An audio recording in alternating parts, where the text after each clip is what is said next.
This is TWiT. I did not see the Friday Mythic quest. Did you? The quarantine I haven't seen episode? that episode yet. Yeah.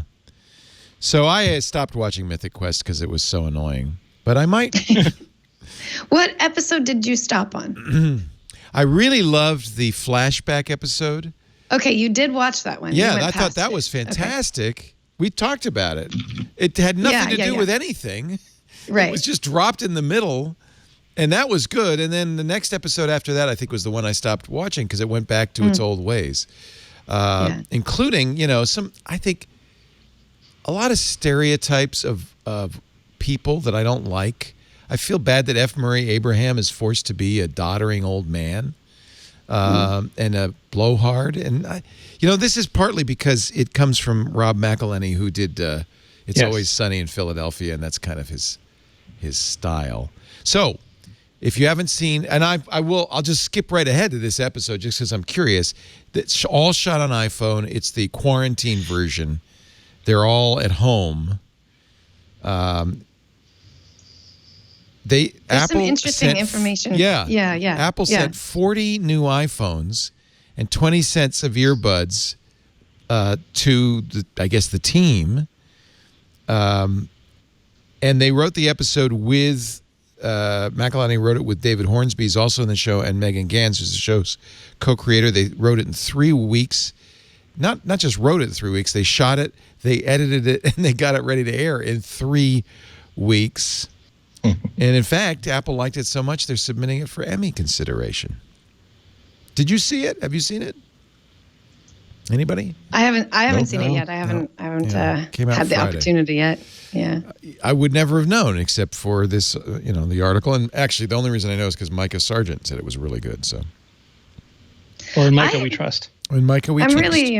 I'm really impressed with the way creators are navigating remote entertainment, and when you can really do something special with it. I think it was the Parks and Rec had something kind of similar where they made an episode. They called it the reunion episode. They put it up on YouTube, and it was pretty high quality and well edited. It was written, it was scripted, but it used the shelter-in-place order to help further the story along. And you got all the jokes and all the funny things in it, but it was, this kind of perspective like what I'm looking at right now, which is your face in front of in front of the computer screen. And it's really fun to watch how creators are turning, the means they have into something fun and interesting and creative. Yeah. What was the primetime drama that had an episode that was nearly done, but they had to finish it using CGI? Not necessarily, not even convincing CGI, but just look. Here's a cartoon of what we were going to do. Wasn't it the Blacklist where they went to an animated ending? Yeah. Wow, that's weird. It's weird, but it's fascinating. It made me think that what if part of the knock-on effects is that we realize that why haven't we been doing weekly dramas in animation?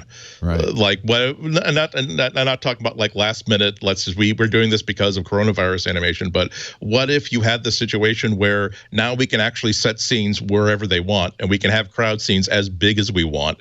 And if we were and in terms of isolation and coronavirus, it would probably not be that difficult to have. We have to create a motion capture stage that can be operated by minimal people on site.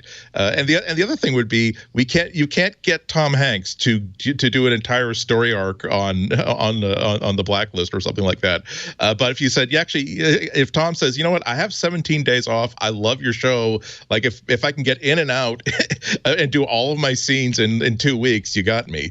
That would be it's a lot of problems that get solved very interestingly.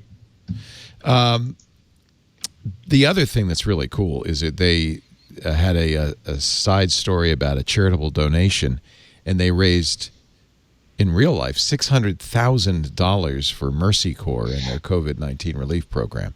So it'd be really churlish of you to hate on this show anymore. So I'm going to now love this show, and I will watch it and give a donation too. But it's pretty cool. Of course, it's no accident that it's on Apple TV Plus. So of course Apple sent them 40 iPhones immediately. It's like, yeah, sure, that's a good idea. Let's show off what we can do. Oh, I like that. Modern Family did an iPhone episode, right? A FaceTime episode. A FaceTime episode, right? So this is not unprecedented. They had a couple. Yeah. They had one where the father was trying to buy an iPad, and then years later they had one where they could only talk over FaceTime. Right. And they made up versions of FaceTime for the Mac that I still wish existed today. It's a little gimmicky. I don't know. Does it work? I don't know. Also, you can't do the finale of The Silence of the Lambs with like point of view shots by people holding up phones. You need two actors together playing off each other.